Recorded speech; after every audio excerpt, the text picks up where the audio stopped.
नमस्कार, बहुत स्वागत है आपका। आपके साथ मैं हूं जिया शर्मा और आप देख रहे हैं एबीपी न्यूज। और देखिए, आज हमारे साथ जो खास मेहमान मौजूद हैं उनको हालांकि कोई परिचय की बिल्कुल भी जरूरत नहीं है।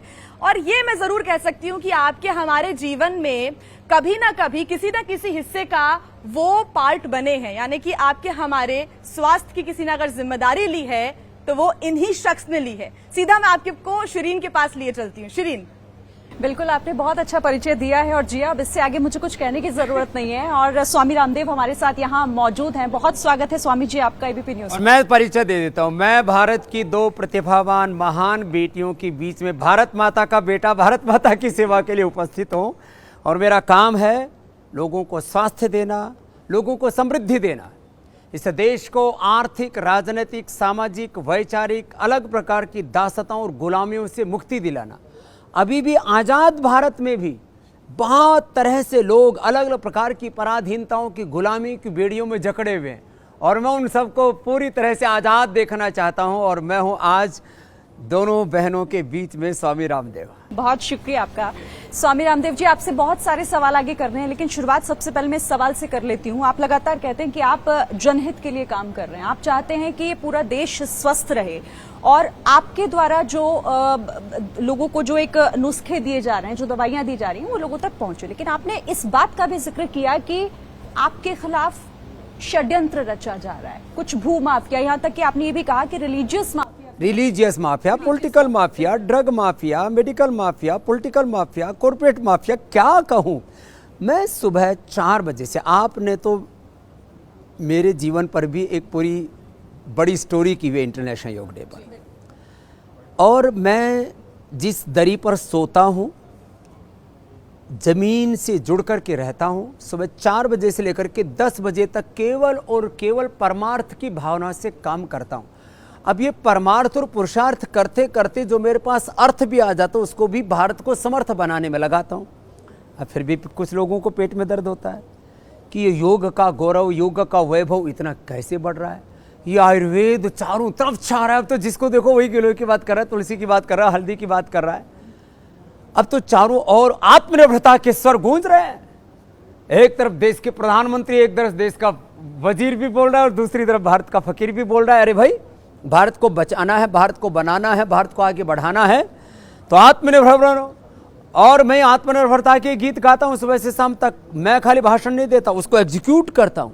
मैंने भारत की कृषि व्यवस्था को आत्मनिर्भर बनाने के लिए काम किया है। भारत की शिक्षा व्यवस्था को आत्मनिर्भर बनाने के लिए मैं भारत के देवतुल्य प्रधानमंत्री जी को कृतज्ञ हृदय से प्रणाम करता हूं कि 1835 में जो मैकाले पाप करके गया था, उस पाप को धोने के लिए भारतीय शिक्षा बोर्ड को उन्होंने वैधानिक मान्यता दी, इक्विवेलेंस दिया, सभी बोर्डों के इक्वल उसको। और अब हम शिक्षा की गुलामी से भी देश को मुक्ति दिलाएंगे भारतीय शिक्षा बोर्ड के माध्यम से। पतंजलि वेलनेस चिकित्सा की गुलामी से मुक्ति दिलाने का हमारा अभियान है। खेत खलिहानों से लेकर के, किसानों से लेकर के इस देश को सभी दिशाओं से उन्नत बना करके, मैंने कहा ना, सभी प्रकार की गुलामी और पराधीनताओं से मुक्ति दिला के एक भारत बनाने का सपना है। अब बताओ मैंने क्या गुनाह किया है। मैं 50 वर्षों से योग कर रहा हूँ, मैं 30 वर्षों से योग करा रहा हूँ, लोगों को अच्छी अच्छी बातें बता रहा हूँ। मैंने क्या गलत काम किया कि मुझ पर सैकड़ों नहीं हजारों प्रकार के आरोप लगते हैं। मेरे ऊपर कम से कम 1000 से ज़्यादा तो मुकदमे हो चुके, जैसे मैं कोई खूंखार आतंकवादी अपराधी हूँ। एक आज़ाद भारत का एक मैं सन्यासी हूँ, नागरिक हूँ। आखिर यदि मैं सही काम कर रहा हूँ तो मेरे ऊपर ये झूठे षड्यंत्र, चारों तरफ से इस तरह से घात प्रत्याघात, इसलिए मैंने कहा आप लाख यत्न कर लो, स्वामी रामदेव को गिरा नहीं सकते। देखो, कोई ब्रांड बनाने में, श्वास खड़ा करने में, कोई भी, चाहे कोई चैनल हो, चाहे घर हो, कोई बिजनेस हो, कोई परिवार हो, कोई व्यापार हो, कोई खेत, कोई एक स्कूल बनाता है, कोई कॉलेज बनाता है, कोई यूनिवर्सिटी बनाता है, कोई पॉलिटिकल पार्टी अपना बेस तैयार करती है, पॉलिटिकल बेस तैयार करती है। कोई चीज़ों को खड़ा करने में 25-50 साल लग जाते हैं। मैंने आज जो खड़ा किया इसके पीछे मेरे 50 वर्षों का योग और कर्मयोग मेरा पुरुषार्थ है। अब उसको कोई गिराना चाहे कैसे गिरा देगा। स्वामी रामदेव झूठा, स्वामी रामदेव षड्यंत्रकारी, स्वामी रामदेव बेईमान, स्वामी रामदेव जो है मिलावट करने वाला, स्वामी रामदेव फेल, उनके प्रोडक्ट फेल। 1-2 बार नहीं, सैकड़ों बार ये हो चुका। तो इस बार मैंने जोर से ठोका है थोड़ा। कैसे फेल? पहले तो मैं आपको बधाई देना चाहती हूँ। आप निफ्टी में प्रीमियम और टॉप कंपनीज में से आपकी कंपनी एक है। 50,000 करोड़ के मार्केट कैप को आपने क्रॉस किया, ये बहुत अच्छी बात है। और ऐसे में शायद यही वजह है कि अब ये षड्यंत्र रचने की तैयारी कि बाबा रामदेव कैसे आगे बढ़ गए। कॉर्पोरेट वार भी शुरू हो गया जिया जी। अब जिया जाए तो कैसे जिया जाए, जिया तुम ही कुछ बताओ।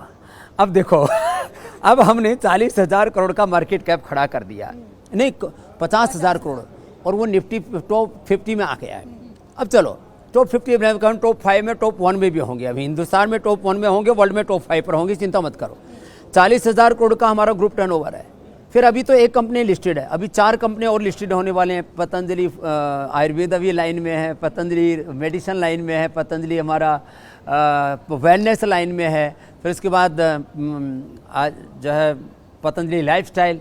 और बात इतनी नहीं है, इस देश को खाद्य तेलों में आत्मनिर्भर बनाने के लिए करीब 2.5 से 3 लाख रुपए जो हमारा देश का पैसा बाहर जा रहा है, कहाँ, इंडोनेशिया, मलेशिया, और वो भारत के खिलाफ आग उगलते रहते हैं जब उनको मौका मिलता रहता है। एक तरफ रुपए का अवमूल्यन हो रहा है, दूसरी तरफ अपने देश का पैसा बाहर जा रहा है। हमने कहा हम 15 लाख एकड़ ज़मीन में तो पाम प्लांटेशन करेंगे, हम 1 लाख से ज़्यादा स्कूलों को भारतीय शिक्षा बोर्ड से जोड़ेंगे, 1 लाख हम पतंजलि वेलनेस के सेंटर पूरे वर्ल्ड वाइड खोलेंगे। हम लोगों को इतना बड़ा काम होगा, ये तो फकीर बहुत आगे बढ़ जाएगा, इससे तो सनातन का गौरव बढ़ेगा, भारतीयता का गौरव बढ़ेगा, इसको डाओ इसको। कुछ लोगों को मेरे भगवे कपड़े से नफरत है, क्या करें। अरे मैंने कहा अभी तो हमने बीज बोया, अभी तो फल लगने ही शुरू हुए हैं। तुम कितने पत्थर मार लो, हम रुकने वाले नहीं हैं। जितना तुम हमको सताओगे उतना ही हमको आगे बढ़ाओगे, जितने आरोप लगाओगे उतना ही मुझे बोलने का अवसर मिलेगा, और मैं ठोकूंगा तुमको, छोड़ूंगा नहीं। और इस बार तो मैंने कहा ये 100 से ज़्यादा लोगों को हमने चिन्हित किया इस बार, जिन्होंने हमें बहुत बदनाम किया है। और ठीक है, बड़े बड़े माफिया तो पीछे से रहते हैं, ये तो उनके पेरोल पर काम करने वाले छुट भैये हैं। मैंने जो है एक तरह से मैं थोड़ा सा खराब शब्दों में बोलूँ तो जैसे कुत्तों को रोटी डालते हैं, इनको 2 टुकड़े डाल देते हैं और ये कूदने लगते हैं, फुदकने लगते हैं। ऐसे ये भोपू, ये भोंदू, जिनको कुछ आता जाता है नहीं, और बताने लग जाते पतंजलि फेल, बाबा रामदेव फेल। अरे बाबा रामदेव तो एक बार भी फेल नहीं हुआ पढ़ाई में से लेकर के, जब से मैं स्कूल में पढ़ता था, जब से कॉलेज में पढ़ता था, और अब तक जो भी किया है पूरा ताल ठोक करके किया है। ठीक है, आप कह रहे हैं, आप बहुत कुछ कह रहे हैं लेकिन खुलकर कुछ शायद नहीं बोल रहे हैं, मैं समझ सकती हूँ। लेकिन आप ये बताइए कि क्यों ऐसा, जब आप कहते हैं कि आने वाले समय में हम देश की अर्थव्यवस्था को मजबूती देने का काम करेंगे और कर रहे हैं। पतंजलि का इससे पहले भी जब हम आपसे बात कर रहे थे तो आपने यही जिक्र किया था। तो फिर बाबा रामदेव को, स्वामी रामदेव को रोकने की कोशिश कौन कर रहा है और क्यों कर रहा है? अच्छा ये बताओ, प्रधानमंत्री मोदी जी, उन्होंने देश के लिए क्या बुरा कर दिया भाई? ना घर, ना परिवार, ना बीबी, ना बच्चे। ठीक है, बीबी अपने, वो तो अब फकीर हो गए। कोई अपना कोई निहित स्वार्थ नहीं। सुबह से लेकर शाम तक 18 घंटा रोज पुरुषार्थ करते हैं। उनसे बैर करने वाले उनको जिंदा नहीं देखना चाहते एक दिन भी। अच्छा चलो, प्रधानमंत्री मोदी जी तो एक पॉलिटिकल आदमी है, भगवान राम जी तो भगवान थे, उनका विरोध क्यों हुआ? भगवान कृष्ण जी तो भगवान थे, योगेश्वर थे वो तो, उनका विरोध क्यों हुआ? उनको मथुरा वृंदावन छोड़ करके द्वारिका क्यों जाना पड़ा? मैं राम और कृष्ण का वंशज हूँ, मैं रामकृष्ण तो नहीं हूँ। तो जब राम जी और कृष्ण जी को आरोप झेलने पड़े, उनको भी धर्म युद्ध देवर से संग्राम लड़ना पड़ा, तो रामदेव तेरी भी खैर नहीं है। तो मीन्स आप जब कुछ अच्छा काम करते हो ना, तो जो बुरे लोग हैं उनको सुहाता नहीं, कुछ ईर्ष्या द्वेष के मारे, कुछ ईगो इग्नोरेंस के कारण से, कुछ निहित स्वार्थों के कारण से। अब मैं कहता हूँ सारी दुनिया के डॉक्टर एक तरफ, पूरे मेडिकल सिस्टम एक तरफ, ड्रग माफिया, मेडिकल माफिया जिनको मैं कहता रहता हूँ, और स्वामी रामदेव से खूब खाते हैं। मैंने किस डॉक्टर का क्या बिगाड़ दिया? खूब खाते हैं। वो कहते हैं BP, sugar, thyroid, asthma cure नहीं होता। मैं कहता हूँ डायबिटीज के पेशेंट नॉन डायबिटिक होते हैं, बीपी क्योर होता है। आप सब बीमारियों को, चाहे वो लिवर फेलियर या किडनी फेलियर या हार्ट फेलियर, आप इनको ठीक कर सकते हो। वो कहते हैं स्वामी रामदेव रहा दवा है, तुम्हारी खैर नहीं, तुम्हारा व्यापार खतरे में है, तो किसी का मजहब खतरे में है, ऐसा झूठ फैलाते। मैं किसी के मजहब के लिए खतरा नहीं हूँ, किसी का मजहब खतरे में है, किसी का व्यापार खतरे में है, किसी का कारोबार खतरे में है।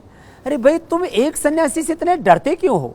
और फिर डर करके पीठ पीछे से वार क्यों करते हो? सामने आकर के लड़ाई लड़ो ना, जिनमें हिम्मत है। अब मैंने कहा ना, ये तो कुछ टटपूंजे लोगों को, किसी को 5 लाख दिया, किसी को 10 लाख दिया, इतनी औकात होती है। कुछ बड़े वालों को 5-10 करोड़ दे देते हैं, उनको लगता है स्वामी रामदेव का तो हजारों करोड़ का साम्राज्य और अब लाखों करोड़ का खड़ा होने वाला है। जिस तरह से हम लोग, मैंने कहा, पाम प्लांटेशन में काम कर रहे हैं, जिस तरह से हम फूड में, न्यूट्रास्यूटिकल्स में, अलग अलग वर्टिकल्स में, अब मार्केट शेयर की बात करूं, 70% ये जो गाय की घी पर घिनौना आरोप लगाए कि इसके अंदर तो फैटी एसिड प्रोफाइल में फेल है, सब झूठे आंकड़े बनाए, फिर हमने सारे सच रख दिया समाज के सामने। मैंने कहा चलो कोई भी प्रोफाइल चेक कर लो, गवर्नमेंट की प्रोफाइल है 10, हम कराते हैं 75 इनके टेस्ट। अब 70% लगभग जो है मार्केट में, मार्केट शेयर जिसको बोलते हैं, वो पतंजलि का है। इसको ढाओ। मैंने कहा कैसे ढा दोगे?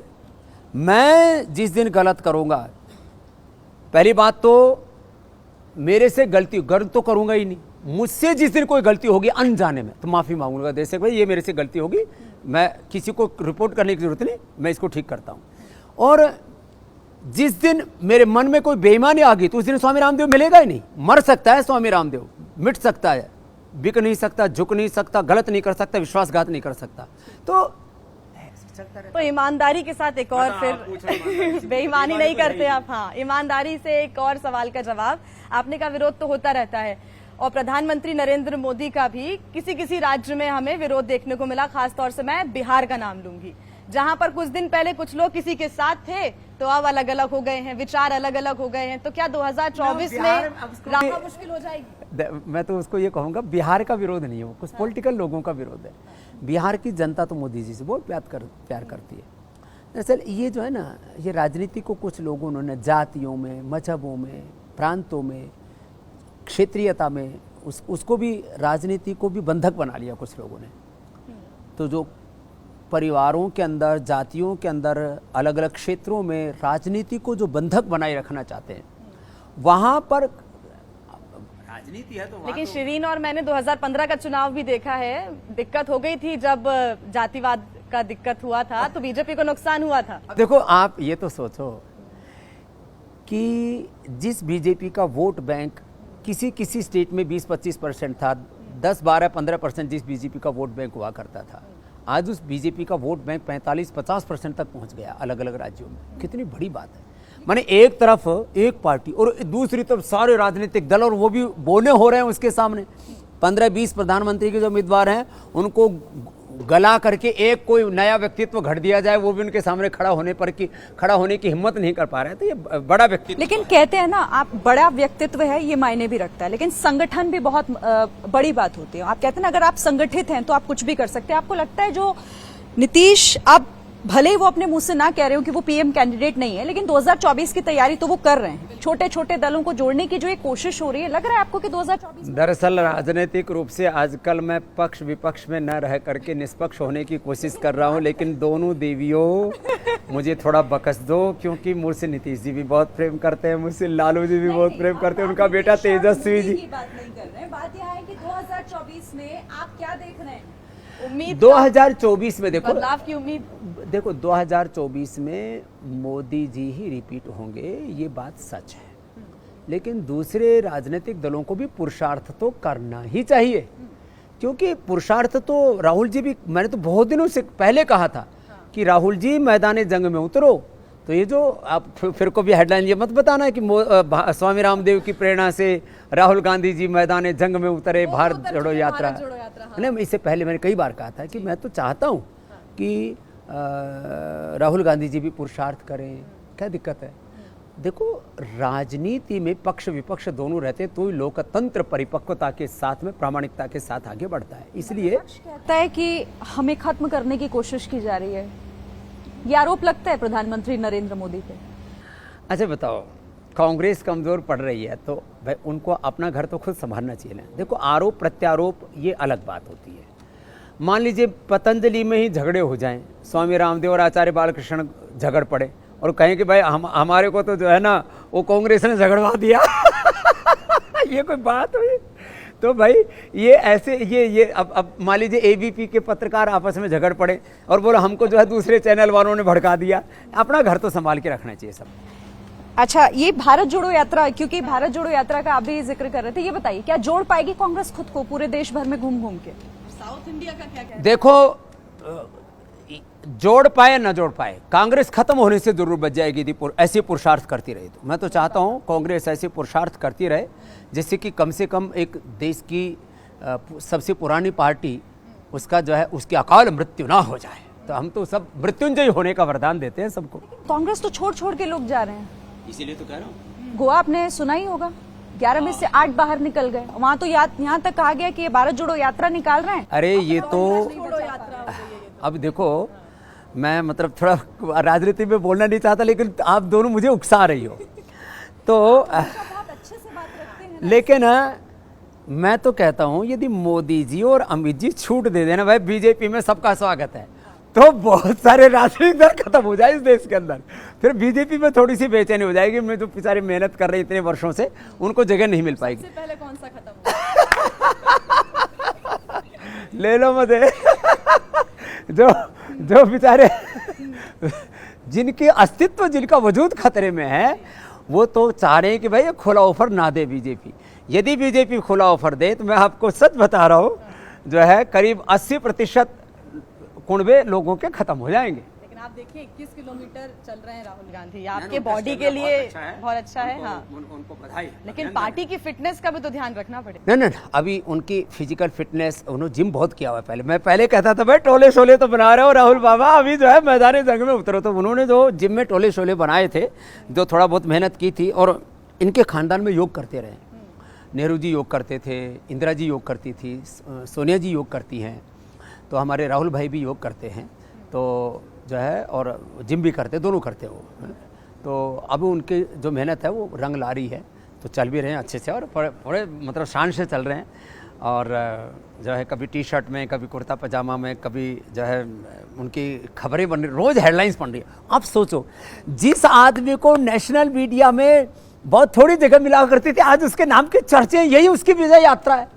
ये भी तो बड़ी बात है कि आपको मीडिया में स्पेस मिलता है, आप अपनी बात कह तो पा रहे। नहीं तो बोलते थे अरे ये सब गोदी मीडिया हो गया, सबको गोदी मीडिया करते थे। वो गोदी मीडिया में जो है अब वो राहुल मीडिया भी हो गया, मैंने राहुल जी को भी स्पेस तो मिल गया ना, तो कितनी बड़ी बात है। तो बहुत जरूरी है। तो मेहनत का फल तो सबसे पहला तो यही मिल गया राहुल जी को, कि जो टीवी चैनल उनको दिखाते ही नहीं थे, उसके ऊपर चलते हुए स्टाइल में बड़ा जोरदार, उनके क्या टैंकर क्या साथ में चल रहे हैं, कंटेनर। आपने कहा स्वामी रामदेव कि कांग्रेस कम से कम खुद को बचा लेगी 2024 में, चाहे कुछ ना करे। नहीं, बिल्कुल। मेरा एक ये सवाल आप बता दीजिएगा, उसके बाद फिर हम आगे बढ़ते हैं। ये बताइए, आप कह रहे हैं कि राहुल गांधी बहुत मेहनत कर रहे हैं, दिखाई भी दे रहा है, भारत जोड़ो यात्रा से कुछ तो फायदा मिलेगा, लेकिन आपको लगता है कि जिस तरीके से बीते दिनों में कांग्रेस को छोड़कर लगातार जो उनके सिपे सलार जा रहे हैं, ये एक बहुत बड़ा रीजन ये है कि कांग्रेस अध्यक्ष को लेकर कोई फैसला ना ले पाना? देखो, कुछ लोगों ने टिप्पणी की, मैं उससे सहमत हूँ। हर पार्टी के अंदर जो तजुर्बादार आदमी है, जो अनुभवी लोग हैं, उनका सम्मान होना चाहिए। मैं आयु की बात नहीं कर रहा हूँ, अनुभवी, और जिन्होंने अपने खून पसीने से पार्टी खड़ी की। देखो, कांग्रेस, मेरे वैचारिक कुछ मतभेद हो सकते हैं, लेकिन एक बात निर्विवादित सत्य है, पूरे भारत का प्रतिनिधित्व जिस पार्टी में दिखा करता था, हर पूरे भारत में एक छत्र राज जिस पार्टी का हुआ करता था, उसका बहुत बड़ा जलवा था। वो जलवा दोबारा से भी कायम हो सकता है। राहुल गांधी जी यदि सब अनुभवी लोगों को सम्मान दे, एक बैलेंस से चलती है पार्टी में, कुछ बुजुर्ग होने चाहिए। अब मोदी जी भी तो अब 73 के हो गए, कुछ आयु वाले, आयु वृद्ध, ज्ञान वृद्ध, अनुभव वृद्ध। पार्टी में वरिष्ठ भी होने चाहिए, पार्टी में युवा भी होने चाहिए। ये सुगुफा हैं कि हमारी युवाओं की पार्टी, यंगस्टर्स केवल नहीं चला सकते, बुजुर्ग केवल नहीं चला सकते। जैसे घर में बच्चे, जवान, बुजुर्ग एक साथ मिलकर चलते हैं ना, ऐसे ही कांग्रेस पार्टी में बुजुर्ग, जवान, नई पीढ़ी और सब तरह के प्रोफेशनल, सब जाति, सब कौम, सब मजहब, सारे भारत और भारतीयता का प्रतिनिधित्व जो किया करती थी कांग्रेस पार्टी, उस समय उसके जैसे आज बीजेपी के आस पड़ोस में कुछ दिखाई नहीं देता। आज जैसे मोदी जी के मुकाबले कोई व्यक्तित्व दिखाई नहीं देता। एक समय वैसा ही तो जलवा नेहरू जी का था, इंदिरा जी का था, राजीव जी का था। वो जलवा सोनिया गांधी जी ने भी एक बार दिखाया था। तो मुझे लगता है पूरे भारत और भारतीयता का प्रतिनिधित्व करते हुए, सब आयु वर्ग का, सब लोगों का प्रतिनिधित्व उसमें स्वीकार्य हो, केवल एक परिवार की बात ना हो, सबकी बात होगी, तो निश्चित रूप से ये पार्टी जो है अपने राजनीतिक वजूद को बचा पाएगी और ये लोकतंत्र, एक स्वस्थ लोकतंत्र के लिए शुभ। स्वामी रामदेव जी, एक मेरा आखिरी सवाल होगा, क्योंकि अभी जो स्थितियां हैं देश में, रिलीजियस माफिया क्योंकि आपने कहा, वो मैं आपसे समझना भी चाहूंगी कि आखिर रिलीजियस माफिया से आप क्या बताना चाहते हैं। दूसरा ये कि अभी जो हिंदू और मुस्लिम इस वक्त सर तन से जुदा वाली धमकियां इस वक्त, ज्ञानवापी भी चल रहा है, मथुरा भी चल रहा है, बहुत कुछ चल रहा है, तो इस पे आपका क्या? गजवाए हिंद भी चल रहा है। देखो, गजवाए हिंद जो है ना, वो आज के जो प्रबुद्ध मुसलमान है वो इसको नहीं मानते। ये पुराने जमाने की, और वो भी कुरान की बात नहीं है, ये प्रॉफिट मोहम्मद साहब का संदेश नहीं है, ये तो हदीसों में जो इनके कुछ खलीफा लोगों के नाम पर कुछ चीजें डाल दी गई। ये कुरान नहीं है, ये गजवाए हिंद, ये कुछ हदीसों की बातें, और उसमें भी जो कुछ खलीफा थे उनको, जिनके दो कौड़ी की अकल नहीं थी, 10-10, 20-20 बीबियां रख ली, जिधर आए उधर ही अपना खून खराबा करते चले गए। ये गजवाए हिंद, ये इस्लाम नहीं है, ये सर से तन से जुदा इस्लाम नहीं है। और मैं इस देश के सारे मुसलमान, जो अच्छे मुसलमान हैं, वो सब के सब वही मानते जो मैं कह रहा हूं। लेकिन जो इस तरह की सिर्फ फ्री बातें करते हैं, वो है रिलीजियस टेररिज्म। फिर इसी तरह से ये मेडिकल और ड्रग टेररिज्म है, जो लोगों को डरा डरा करके दवाइयाँ, स्टेरॉइड, बायोलॉजिकल, एंटीबायोटिक्स खिला करके मानव जाति को ध्वस्त किया जा रहा है। इसी तरह से पॉलिटिकल टेररिज्म आप देख ही रहे हो, उसमें तो कुछ व्याख्या करने की जरूरत ही नहीं, बड़ा मुश्किल होता है, राजनीति के बारे में बोलना भी बड़ा खतरनाक है। ऐसे ही सोशल टेररिज्म, कुछ अपने आप को सिविल सोसाइटी का कहते हैं, कुछ लोग यहाँ कम्युनिज्म चलाते हैं, सोशलिज्म चलाते हैं, कोई कैपिटलिज्म चलाता है, कोई पता नहीं कौन कौन से बात, अरे नेशनलिज्म चलाओ, राष्ट्रवाद के गीत स्वर्ग गूंजने चाहिए देश में, तभी तो एबीपी न्यूज आपको रखे आगे रहेगा देश। तो ये जो अलग अलग तरह के ये जो माफिया हैं, और इसमें भी जो एमएनसी माफिया हैं, जो अलग अलग तरह से ना, उसमें भी दो चीजें सबसे ऊपर रहती हैं पूरी दुनिया में, धर्म और अर्थ। अर्थ से आप समर्थ बनते हैं, इसलिए पूरी दुनिया में एक आर्थिक गुलामी के अंदर जकड़ना चाहते हैं कुछ लोग, हमारा साम्राज्य, हमारा वजूद सबसे ऊपर हो।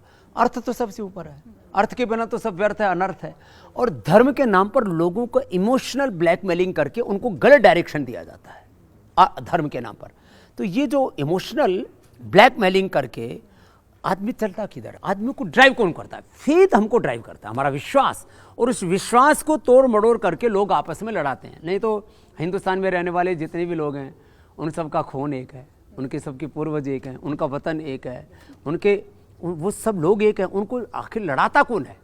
तो ये सब है रिलीजियस टेररिज्म वाले। इसी से जुड़ा स्वामी रामदेव जी एक सवाल है मेरा। आपने सुना होगा कि मदरसे में सर्वे को लेकर भी एक अलग तरह की जंग जो है, बहस जो है वो छिड़ गई। आपको क्या लगता है? देखिए, मदनी साहब ने बोला, भाई देखो, गलत नियत से नहीं, भाई हम में से कुछ गलतियां हो रही हैं तो आप उनको ठीक करो, और जो है कुछ आपको गलत लगता है तो आप उसके ऊपर कार्रवाई करो। तो उन्होंने कहा कि गलत मनसा से जो है वो नहीं होना चाहिए सर्वे। तो मदनी साहब ने ये कहा, अब वो ओवैसी आ गया, ऊत कहीं का, वो ओवैसी इन मुसलमानों का कहां से ठेकेदार आ गया? मुसलमान उसको अपना नेता ही नहीं मानते, वो हर जगह टांग अड़ाता है। तो ये जो ओवैसी नाम का जो जीव जंतु है, ओवैसी नाम का जो जीव जंतु है, इसको इस्लाम का या मुसलमानों का प्रतिनिधि ना माना जाए। मैं तो कहता हूं इसको, अब टीवी चैनल वाले भी उसी का थोपड़ा दिखाते हैं, जिसके खोपड़े में कोई अकल नहीं है, क्यों दिखाते हैं उसको? जब जिसको देखो उसको सबसे ज्यादा स्पेस दे रखा है मुसलमानों के नाम पर। ये ओवैसी मुसलमानों का और इस्लाम का, कुरान का प्रतिनिधित्व नहीं करता है। ये इसको नहीं बैठाना चाहिए आप लोगों को भी टीवी पे ज्यादा।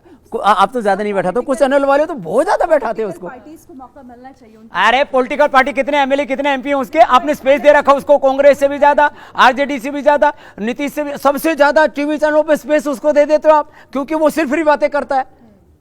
तो ऐसी सिर्फ फ्री बातें करने वालों को कोई जगह नहीं होनी चाहिए। तो आपका ये कहना है कि सर्वे अगर हो रहा है सही तरीके से होना चाहिए? सर्वे सही, मैं तो, हमारे ऊपर कितना सर्वे हुआ, हमारे ऊपर तो सारी एजेंसियां लगाई गई, पतंजलि योगपीठ के, पतंजलि गुरुकुलम के ऊपर, हमारे शिक्षा के, स्वास्थ्य के, जो भी हम काम कर रहे हैं, हमको तो हमारा सांच को आँच का है, सबकी जांचें होनी चाहिए। हमारी हुई तो सबकी भी होनी चाहिए, क्या दिक्कत है? और अच्छे लोगों को कोई दिक्कत नहीं है, जिनके मनसा खराब है ना, वहां दिक्कत है। मैं आपका लक्ष्य अब पूछना चाहूंगी 2024 का और अगले 5 साल के बाद वाला। मैंने सुना है कि 5 लाख 1000 करोड़ का प्लान है, हजारों लाखों करोड़ का प्लान है अभी आपका। वो लाख करोड़ में गड़बड़ हो जाएगी। 5 लाख करोड़ का आने वाले 5 साल का प्लान है, जिसको हम कोशिश करेंगे हम 2.5-3 साल में अचीव कर लें। अच्छा, क्योंकि लेस प्रॉमिस ओवर डिलीवरी ऐसा बोला जाता है। ये जो कैपिटल मार्केट की लैंग्वेज है ना, बड़ी डिफिकल्ट है। हाँ, तो अभी तो हम जो पाम प्लांटेशन कर रहे हैं, जिस तरह से हमारा पतंजलि फूड का, न्यूट्रास्यूटिकल का, जो ट्रेडिशनल ऑयल घी का जो हमारा जो काम, ये हम सही दिशा में लेके चलते रहे तो 2-2.5 लाख करोड़ का तो मार्केट कैप इसी से खड़ा हो जाएगा। इतना बड़ा काम है हमारा। और 5 सालों में तो ये कम से कम, मैं कह रहा हूँ 5 लाख करोड़ से ज़्यादा का Patanjali as a group, as a brand market cap होगा। और ये कुछ भी नहीं है, ये तो जैसे कहते हैं ना, मूंगफली के कुछ दानों की तरह है। अभी तो बहुत पायदान चढ़ने। श्रीन, आप क्लोजिंग करेंगे, लेकिन एक बात मैं बता दूं कि 30 साल पहले जब स्वामी रामदेव जी हरिद्वार आए थे तो इनको नहीं पता था कि निफ्टी क्या होता है, सेंसेक्स क्या होता है, शेयर बाजार क्या होता है, और अब 5 लाख करोड़ का प्लान है। और ये सारा जो पुरुषार्थ से अर्जित अर्थ भारत को समर्थ बनाने के लिए, उपचार और उपकार की भावनाओं से लोगों के जीवन में खुशहाली लाने के लिए 5 लाख से ज्यादा लोगों को रोजगार भी देते होंगे। वो भी तो बताओ।